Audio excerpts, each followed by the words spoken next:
The Senate, in the meantime, is exploring a bold new approach to lawmaking, one that looks beyond the present into Kenya's future. At the heart of the proposal is a push to embed strategic foresight and anticipatory governance into the country's legislative process. This comes in the wake of national events such as the June 2024 youth protests and rising public debt, which lawmakers say could have been averted or prevented with proactive policy planning. Kamchemenza has that. June 25th, 2024, youth waving placards and the national flag storm Parliament. Police attempt to block them, but to no avail. They had for weeks pleaded with Parliament to drop the controversial amendments to the Finance Act. In the end, dozens of youth lost their lives. Thousands were injured and property of unknown value was destroyed in the ensuing protests. Could the country have avoided the incidences? Narok Senator Ledama Olekina believes so.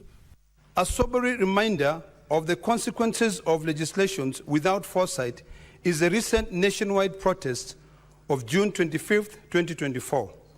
This young-led movement was not a spontaneous outburst, but a culmination of systemic neglect of youth, voices economic pressures, and a deep disconnect between government policies and public sentiments towards the system. Senator Ledama is leading the newly established bipartisan Senate Future Caucus. The mandate of the caucus is to make Parliament responsive to the dynamism of Kenya's socio-political landscape. Had the government institutionalized mechanism for meaningful public participation and scenarios planning, we might have detected the signs earlier and acted before frustrations turned into protest. Had we considered long-term thinking in our legislation proposals, perhaps we may have turned our appetite for unsustainable debt that has now pushed our tax Kenyans heavily to meet our obligation.